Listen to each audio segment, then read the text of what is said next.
workers, about a fifth of the nation's population and a large part of the national economy.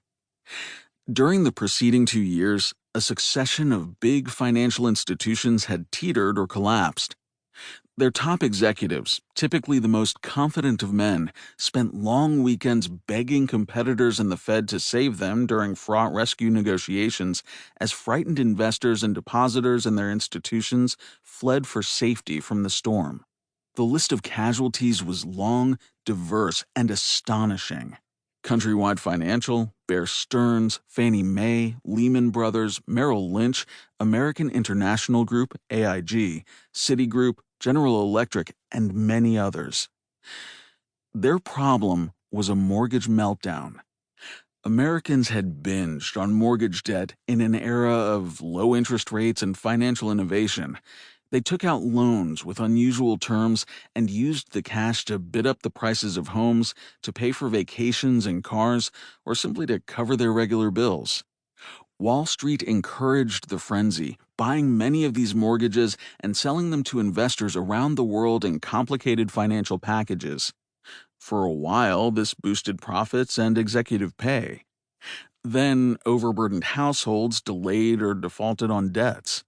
When mortgage delinquencies piled up, the financial system was starved of funds and nearly collapsed. Some of the most aggressive mortgage writing happened in the West, which Yellen was monitoring. That meant she saw problems brewing early, though not early enough nor with the authority and a diffuse regulatory system to stop it. As mortgages went bad, lenders panicked for funds, which in turn set off a frenzy inside the Fed to stop a potentially catastrophic crisis. The Fed's healing medicine was money. It provided loans to banks when funds were nowhere else to be found. It tried to work in an orderly manner. In this case, it administered its medicine as slews of patients crashed at its doors, convulsing and near death. Yellen foresaw the panic before many of her colleagues at the Fed and urged them to move swiftly to stamp it out. The Fed's responses prevented a financial collapse, but the nation was still left with something terrible. After 2 years of exhausting bank rescues, a recession had cascaded out of the canyons of Wall Street to communities across America, leaving more than 15 million people unemployed. In December 2009, Yellen didn't think jobs would be coming back anytime soon. As she saw it, this was the next crisis. It all seemed so unfair. Wall Street got bailouts, and for good reason. The crisis revealed that the economy couldn't work if banks stopped making loans.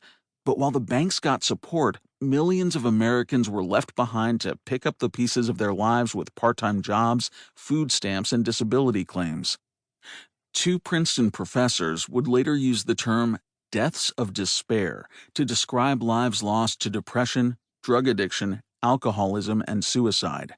A long-running trend that further signaled a nation where elites and everyone else were on 2 different tracks.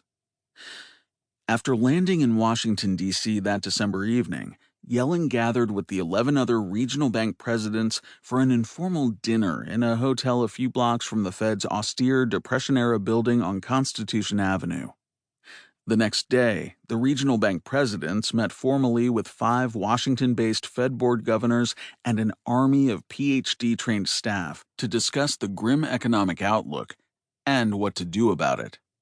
Technically, economic output was growing again, which meant a recovery had started, yet the unemployment rate had recently risen to 10%. They sat in a cavernous boardroom with 2-story-high ceilings, its tall windows decorated with elegant light drapes. Above the large mahogany table at its center hung a dark, pointed chandelier that hovered above their heads like the tip of a missile that had crashed through the building, poised to detonate. Yellen, who stood around 5 feet tall, wore modest dark pantsuits to meetings, sometimes dressed up with a silk scarf. Ben Bernanke, an introverted and socially awkward genius who had written books on the Great Depression, conducted the proceedings as the Fed's chairman. As a young academic, Bernanke had concluded that the Fed's hesitation to act had made the Great Depression much worse than it needed to be. He was a quiet man with bold views.